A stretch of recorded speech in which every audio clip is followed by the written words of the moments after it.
This video is intended solely for educational and learning purposes. We are not registered with SEBI. We strongly advise you to consult with a qualified financial advisor before making any financial decisions. Welcome friends, स्वागत है आपका हमारे stock market update में। चलिए शुरू करते हैं उन स्टॉक्स से जो सोमवार को खबरों में रहेंगे। सबसे पहला नाम है लेंसकार्ट। इस कंपनी के शेयरधारकों की 1 महीने की लॉक इन अवधि अब खत्म हो रही है। इसका मतलब है कि करीब 40.7 मिलियन शेयर यानी कंपनी के लगभग 2% शेयर अब ट्रेडिंग के लिए खुले हो जाएंगे। शुक्रवार के क्लोजिंग प्राइस के हिसाब से इन शेयरों की कुल वैल्यू है करीब 1701 करोड़ रुपए। इतनी बड़ी मात्रा में शेयर बाजार में आने से सोमवार को लेंसकार्ट के स्टॉक में हलचल देखने को मिलेगी। अब इसका असर क्या हो सकता है? अगर शुरुआती निवेशक अपने शेयर बेचते हैं तो शॉर्ट टर्म में प्राइस पर दबाव आ सकता है, लेकिन अगर निवेशक भरोसा दिखाते हैं और शेयर होल्ड करते हैं तो ये स्टॉक मजबूत रह सकता है और लंबी अवधि में कंपनी की ग्रोथ स्टोरी को सपोर्ट करेगा। साथ ही इतनी बड़ी वैल्यू के शेयर बाजार में आने से ट्रेडिंग वॉल्यूम बढ़ेगा, जिससे नए निवेशकों को भी एंट्री का मौका मिलेगा। अब बात करते हैं पाइन लैब्स की। सोमवार को यह स्टॉक भी खबरों में रहेगा क्योंकि इसकी 1 महीने की लॉक इन अवधि खत्म हो रही है। इसका मतलब है कि करीब 19.8 मिलियन शेयर यानी कंपनी के लगभग 2% शेयर अब ट्रेडिंग के लिए खुले हो जाएंगे। शुक्रवार के क्लोजिंग प्राइस के हिसाब से इन शेयरों की कुल वैल्यू है करीब 489 करोड़ रुपए। इतनी बड़ी मात्रा में शेयर बाजार में आने से पाइन लैब्स के स्टॉक में भी हलचल देखने को मिलेगी। अगर शुरुआती निवेशक अपने शेयर बेचते हैं तो प्राइस पर दबाव आ सकता है, लेकिन अगर निवेशक भरोसा दिखाते हैं और शेयर होल्ड करते हैं तो स्टॉक मजबूत रह सकता है। साथ ही ट्रेडिंग वॉल्यूम बढ़ने से नए निवेशकों को भी एंट्री का मौका मिलेगा। अब बढ़ते हैं अगली खबर की ओर। सीएट ने अपने बोर्ड मीटिंग में कुछ बड़े फैसले लिए हैं जो निवेशकों के लिए अहम हैं। सबसे पहले कंपनी ने 250 करोड़ रुपए तक के नॉन कन्वर्टेबल डिबेंचर्स (एनसीडीएस) जारी करने की मंजूरी दी है। ये प्राइवेट प्लेसमेंट के जरिए अलग अलग हिस्सों में जारी किए जाएंगे। ध्यान देने वाली बात यह है कि कंपनी पहले ही 150 करोड़ रुपए के एनसीडीएस जारी कर चुकी है, यानी अब कुल मिलाकर कर्ज जुटाने की क्षमता और बढ़ गई है। दूसरा बड़ा फैसला है इंडोनेशिया में निवेश। कंपनी अपनी सब्सिडियरी पीटीसीएट टायर्स इंडोनेशिया में करीब 2.07 करोड़ रुपए का निवेश करेगी। ये निवेश इक्विटी शेयरों के सब्सक्रिप्शन के जरिए किया जाएगा। इसका मतलब है कि कंपनी एक तरफ अपने फंडिंग बेस को मजबूत कर रही है और दूसरी तरफ इंटरनेशनल बिजनेस में भी अपनी पकड़ बढ़ा रही है। एनसीडीएस से कंपनी को कैपिटल जुटाने में आसानी होगी।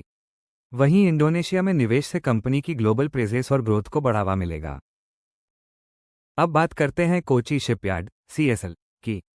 5 दिसंबर 2025 को कंपनी ने डेनमार्क की स्विट्जर के साथ एक बड़ा कॉन्ट्रैक्ट साइन किया है। इस कॉन्ट्रैक्ट के तहत सीएसएल 426 मीटर पूरी तरह इलेक्ट्रिक ट्रांसवर्स 2608 टग्स बनाएगी, जिनकी क्षमता होगी 70 टन बॉलार्ड पुल। इसके अलावा कंपनी को 4 और जहाज बनाने का ऑप्शन भी मिला है। ये टग्स स्विट्जर की स्पेसिफिकेशंस के हिसाब से तैयार किए जाएंगे और इसका मकसद है उनकी ग्लोबल फ्लीट को नया रूप देना और ऑपरेशंस को और बेहतर बनाना। डिलीवरी की शुरुआत 2027 के आखिर से होने की उम्मीद है। इस ऑर्डर की वैल्यू 250 करोड़ रुपए से 500 करोड़ रुपए के बीच है और सीएसएल ने इसे अपने पैरामीटर्स के हिसाब से सिग्निफिकेंट ऑर्डर की कैटेगरी में रखा है।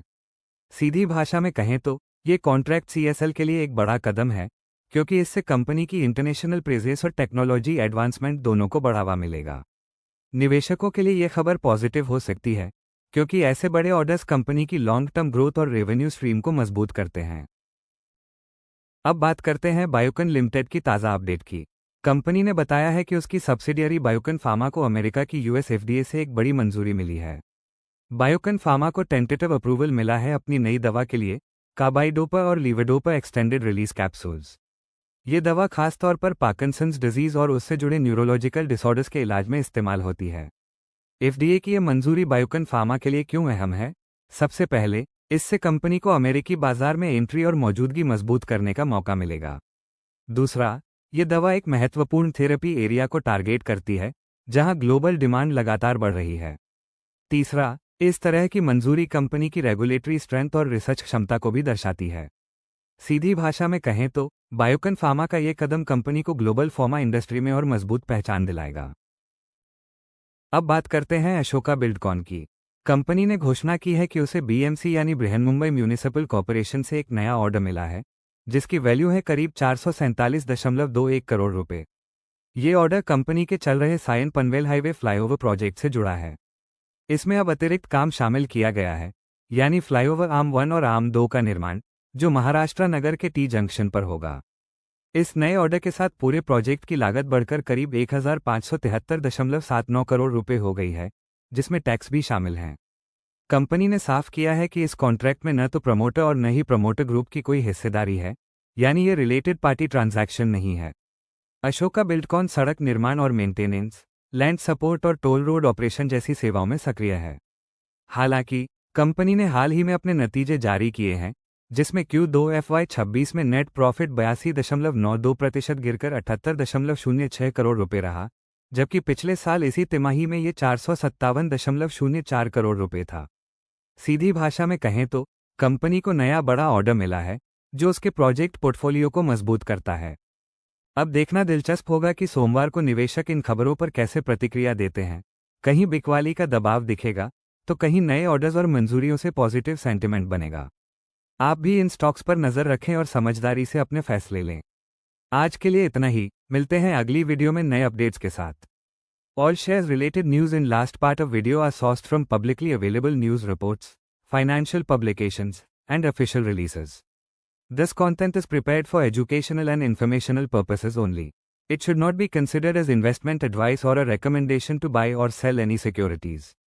Viewers are encouraged to verify the information independently and consult with a qualified financial advisor before making any investment decisions.